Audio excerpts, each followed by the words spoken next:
Dreams give me wings to fly high above the rain, where storms just pass me by. Dreams I can sail away. Welcome to Reflections of Unity from the Writings of Baha'u'llah. I'm Joy Wazorek, your host for today's show, and our guest for this show is Barbara Winslow. Thank you very much for coming, Barbara. Thank you for asking me. Yeah, and Barbara has called herself a practical dreamer. So I'm very curious to know what that means. Let me just say that the show today is about dreaming and using dreams in our spiritual life to help us grow and for guidance. So you're a practical dreamer. What does that mean? Well, from my standpoint, just like there's theoretical science and practical science, there's theoretical dream work, which the people that have PhDs, get into, and they study the experts in this day and age. And there's a practical dreamer who just uses what the experts have said and taps into their dreams, and that's what I consider myself. I do not have any degrees in dream work, but I continually go to classes and read books, and through doing that, I'm able to tap into my dreams and use them on a daily basis. So you practice dream work daily? Yes, I do. And you also teach workshops? Yes, I've taught about 91 in the last 9 years, and the more I teach, the more I learn. But isn't that always the way? Yes. That when we teach, we learn. That's great. I know in the Baha'i Faith that the mention of dreams, the use of dreams is all throughout the writings. It's sprinkled, it's mentioned everywhere. And most particularly for people who are familiar with the Baha'i writings and the 7 valleys, the 6th valley, which is called the Valley of Wonderment, is about dreaming and the journey of the soul when we sleep and we dream.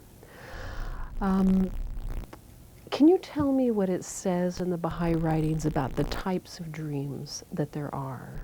Yes, actually, Abdu'l-Baha breaks dreams down into 3 kinds of visions or dreams, and then all the Baha'i writings also speak of specific kinds, which we will get into a little bit later. But since this is the dreams from a Baha'i perspective, as much as possible, I'd like to read the Baha'i quotes on this. So Okay.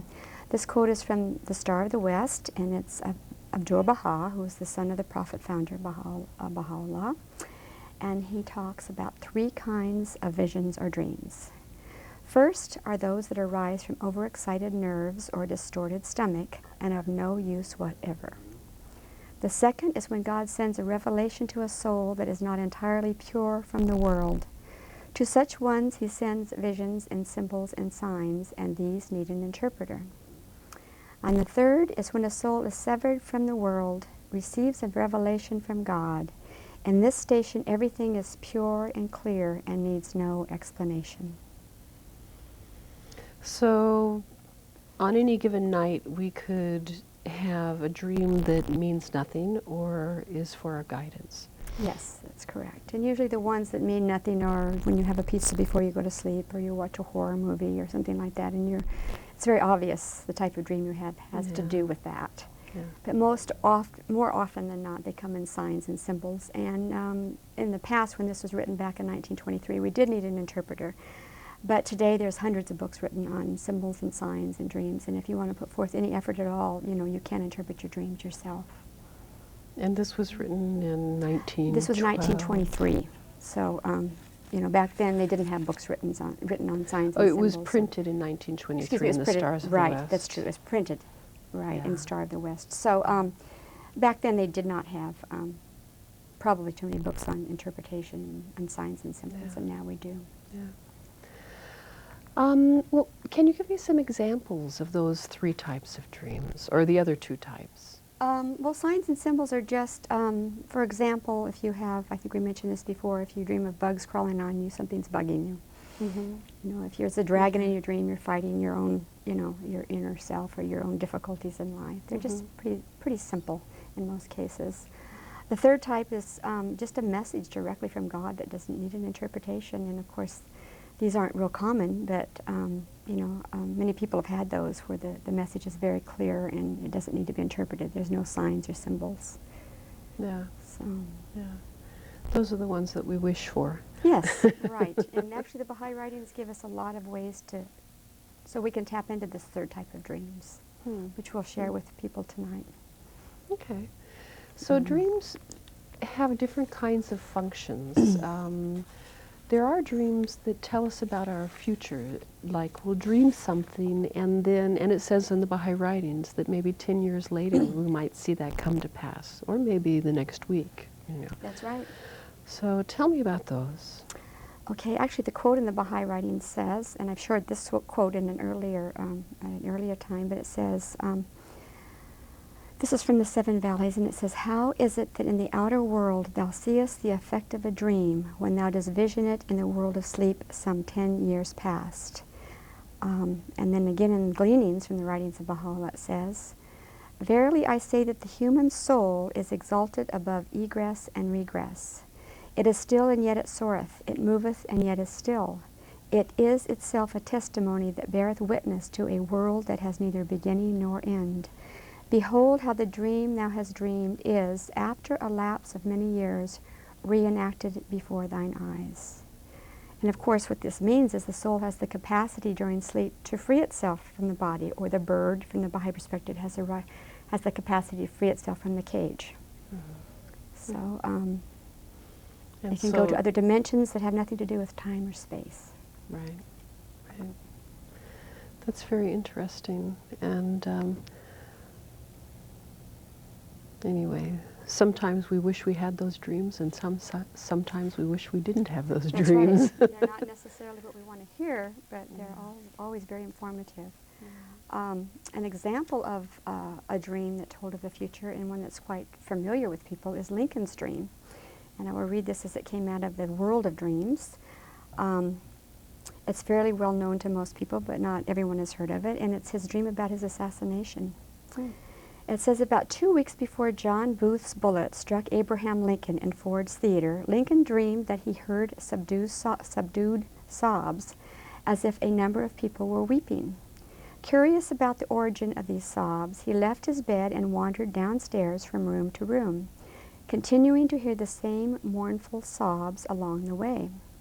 When he arrived at the east room, he saw a coffin laying on a platform. The corpse was wrapped in funeral vestments. Soldiers acting as guards were stationed around it, and there was a throng of people. Some gazed mournfully upon the corpse, whose face was covered. When Lincoln demanded one of the soldiers, who was dead in the White House, the soldier replied, "The President.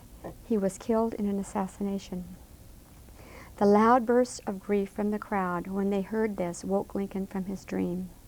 After Lincoln's assassination, his casket was placed on a platform in the East Room of the White House, where it was guarded by soldiers. That's interesting. I've never heard of that before. So actually there's a lot of, in a lot of the dream books, there's dreams of presidents and dreams that they have had along the way. Some of them were kind of nightmares. I know Johnson had a lot of nightmares and was awakened during the night. About Vietnam. Yes, I think so. So if people are interested in that, they can actually get dream books and read about the president's dreams. I don't know if they shared them all, but a lot of them have been shared, and they're very interesting. Yeah. So this happens to all of us. I mean, dreaming is a phenomena that cuts across all cultures, even though in our culture, dreaming is not really a respectable thing to do. Right, you know. Actually, people, dream experts say we have 5 or 6 dreams a night. Whether we remember them or not doesn't matter. The average person has at least 5 or 6 dreams a night. Oh, interesting. So it pays for us to pay attention because they're full of wisdom. So dreams can also help us solve problems. They are for guidance, which is how I like to think of them. That's true. They are for guidance. And the Baha'i writing talks about how dreams are for solving problems. It talks about many ways that dreams help us, and solving problems is one of them. And this is a quote from some answered questions written by Abdu'l-Baha. And this is a section on the immortality of the spirit. How many times it happens that a question that one cannot solve in the world of wakefulness is solved in the world of dreams. In wakefulness, the eye sees only for a short distance, but in dreams, he who is in the east sees in the west. And he goes on to say, the spirit travels in two different ways. Without means, which is spiritual traveling, and with means, which is material traveling, as birds which fly and those which are carried. Interesting. Do you So have... it's pretty specific. Yeah. I have some examples, and I think I tried to come up with some examples that I think people would, they'd know about these people. Some of them you may have heard of, and some of them you may not have. Thomas Edison, who's actually considered the father of invention. This is what he says. Knowing that knowledge was available through dreams, he kept a cot at his office and deliberately took cat naps, focusing on the desired solution whenever he needed new ideas. Oh my gosh. Yeah, so you think he was pretty smart, but he was using divine assistance. Yeah, he was just being a channel He was being a channel, exactly. for the knowledge to be released to the human race. That's right, that's right. And it's interesting that these people that have done this give the credit to the world of dreams. They don't take the credit themselves. Yeah, I They give know the Einstein credit. did as well. Yes, he did. A lot of his brilliant ideas, were because he's tapped into this sixth sense. So, Actually, Einstein freely admits that the Einstein theory was not his, but came to him in a daydream. yeah. Yeah, I read a book one time about some of his sayings, and it said, these ideas came through me. They Right. did not come from me. Right, right. Isn't it interesting that people that we consider the brightest and the best and that have changed humanity don't take the credit for all of their experiments themselves, but they give the credit to the higher power. Yeah. So. Eli Howe, and this is a pretty famous one that a lot of people know about, but Eli Howe worked for many years trying to build a mechanized sewing machine to no avail. Then one night he dreamed he was being attacked by warriors. As they raised their spears, Howe noticed that there were holes in the tips of their weapons. There was the answer to his problem, a needle with a hole in the tip instead of the shank. So this is an example of a symbolic dream, and he just had enough insight to realize that this was the answer to his problem. So, Wow. yeah. And this is what was on his mind, and this was the answer to his problem. So, and he had to know how to figure that out. You know, Yeah. he could have gone on and said, "This is a ridiculous dream," but he didn't. Right, And- right. and we can he stopped and looked at it Right, and said, okay, right. what is this saying to me? and think what the sewing machine has done to change the world. Yeah. I mean, it's incredible. René Descartes, the famous French philosopher and mathematician, spent a night dreaming dreams that would determine his life work. The dreams he had on November 10th, 1619, revealed to him the fundamental ideas upon which he based his work in methodology, algebra, physics, and metaphysics. So this is documented So way back Descartes, the in great 1619. logician and rational thinker, got his direction through dreams. Yes, yes. It That's says that he based his great. work in methodology, algebra, physics, and metaphysics from this dream he had back in 1619. What a dream. What a dream he must have had. Yeah, I think that I have to. I think I have to do some work here. I need some direction in my life, and Yeah, this isn't is it exactly amazing? what I need. Yeah, it's very amazing. It's just incredible. There's like the Baha'i writings say, there's no Yeah. limit. There's absolutely no limit here. Yeah. And W. Buchanan was the first to use X-rays to describe the mechanical factors in digestion, traumatic shock, and bodily changes in pain, hunger, fear, and rage. From childhood, he solved algebraic formulas in his sleep. This process has been so common to me that I have supposed that it was at the service of everyone. So he recognized that. And it That's is wonderful. at the Yeah. service of everyone. Yeah, that's great. What he's saying is just everyone doesn't use it, but it certainly is at the service of everyone. Right. So what happens is that that practical knowledge comes through dreams. Absolutely. Guidance to help us in our everyday lives to solve problems, and creative ideas which have practical applications come through dreams. Absolutely. And there's also a dimension of faith when we get into more spiritual realms, what you've talked about is very practical things, although on a high level, high theoretical level. But what about people who have had dreams of faith? Well, actually, Mahatma Gandhi had an incredible dream that made a huge difference, and he was a man of a very strong faith, and he's actually changed the world a tremendous amount. And He certainly did. I'll share one of the dreams that he had, and I'm sure he had many. This Mahatma Gandhi used his dreams to find a non-violent mass response to England's Rowlatt Act, which harshly suppressed any public agitation aiming at the liberation of India. One of the most famous manifestations of Gandhi's doctrines of nonviolence and civil disobedience was the general hartel, or the mass strike. Gandhi, having meditated for weeks to devise a non-violent yet effective expression of the populace's refusal to submit to the Rowlatt Act, found the solution in a dream, which suggested that for 24 hours the people of India suspend their businesses and spend the day in fasting and prayer. The resulting hartels of 1919 were major turning points in India's fight for the right to self-determination. So it's very interesting here that it talked about him meditating for several weeks ahead of time, because the Baha'i writings emphasize the meditation before we tap into our dreams, to empty our mind of our everyday events so that we can get into deeper, more spiritual dimensions. And this is exactly what Gandhi did. And he changed the face of India, Yes. the face of the world, Huge, actually. Huge difference. Yeah. And he didn't do it, he did it as acting as a channel for God. And the answers came to him in a dream.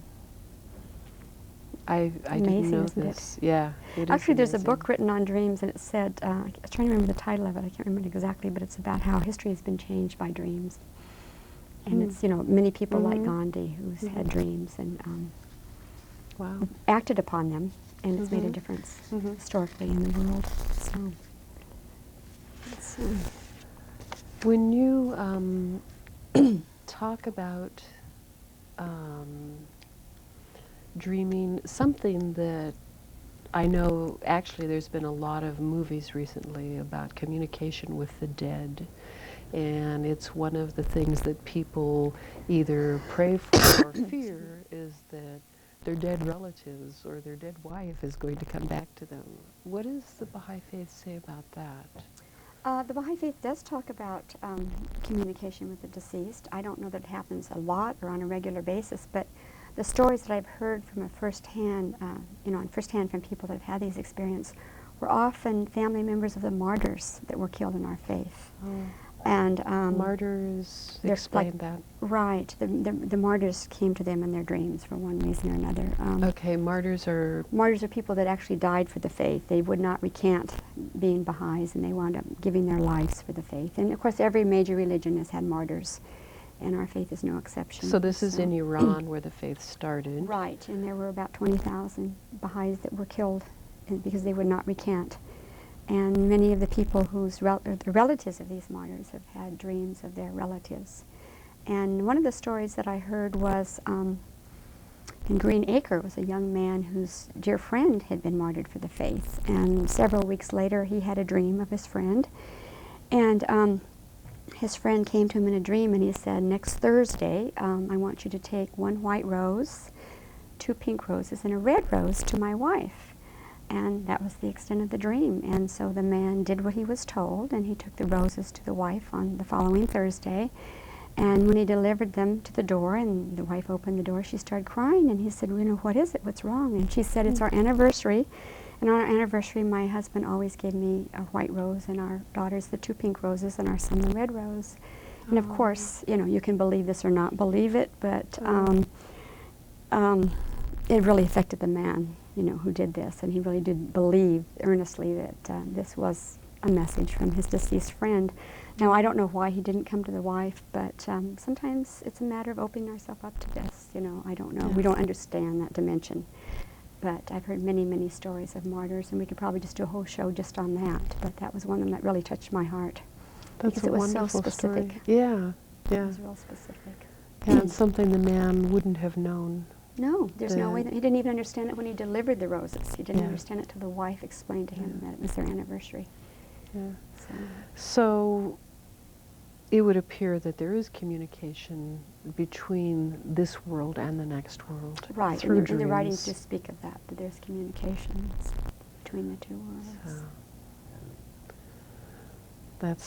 that's a good subject, a big subject to talk about.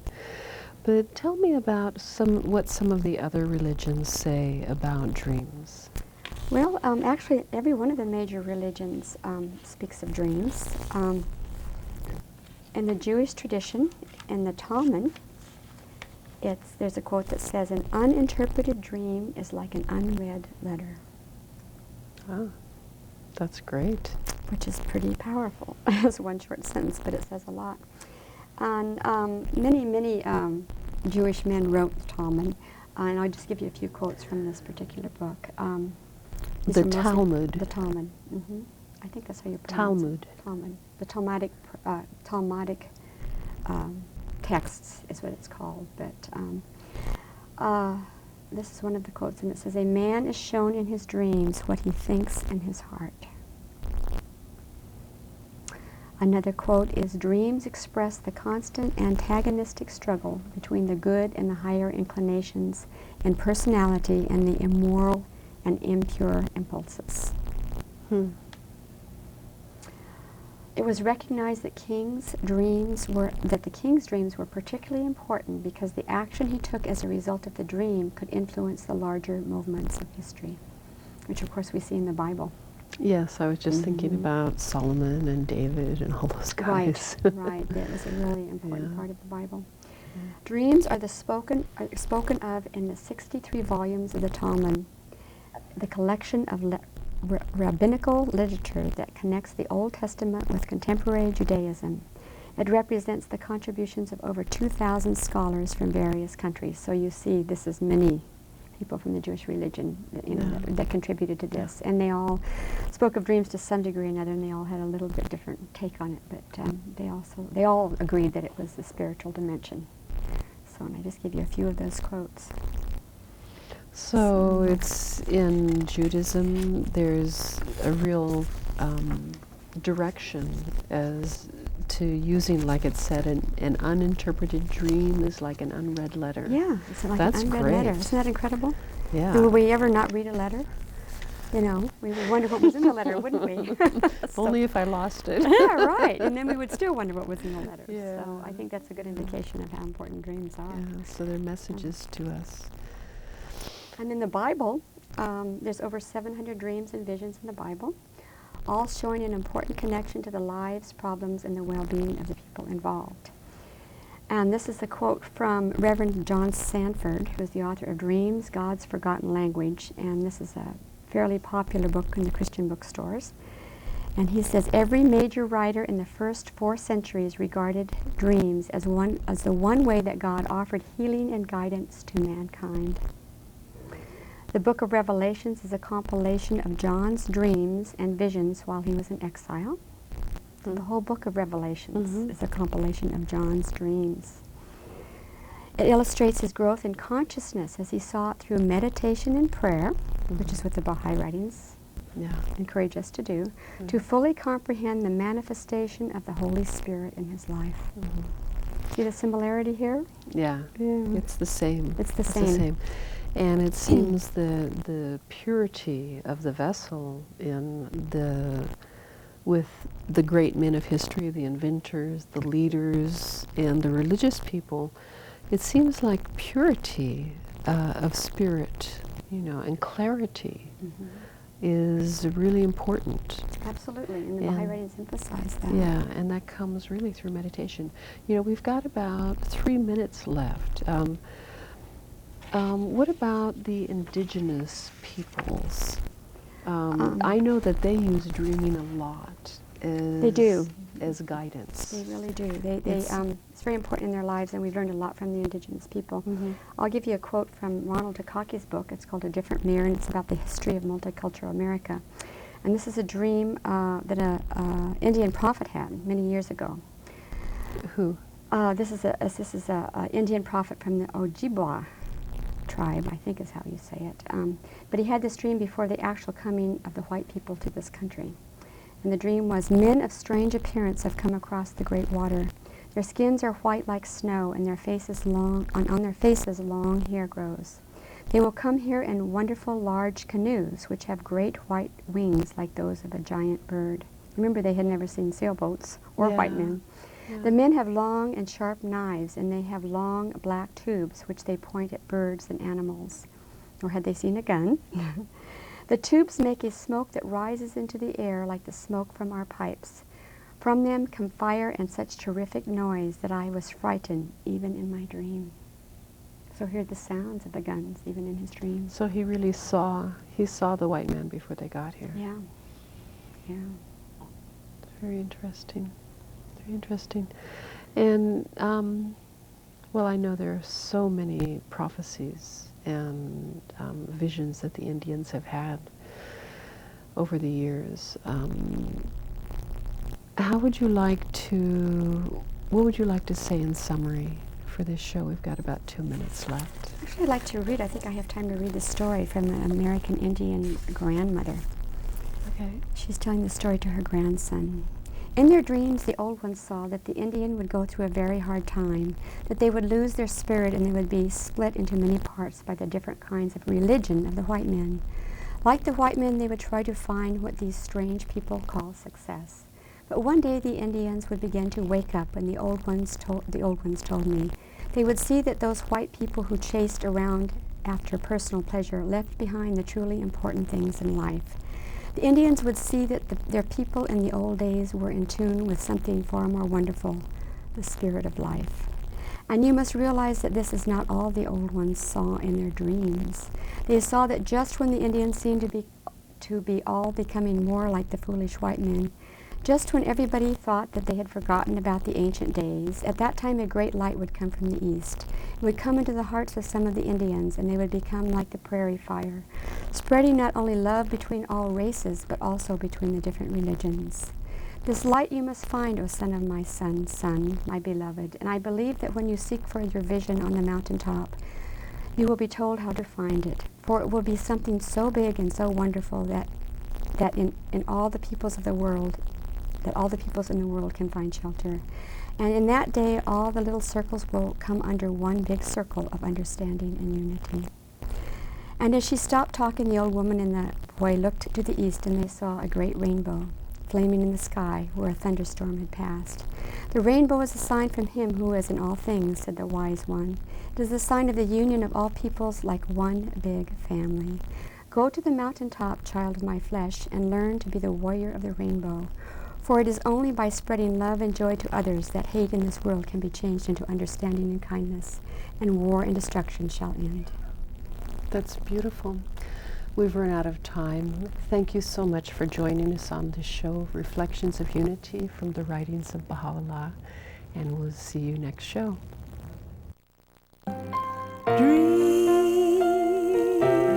give me wings to fly high above the rain, where storms just pass me by. Dreams I can sail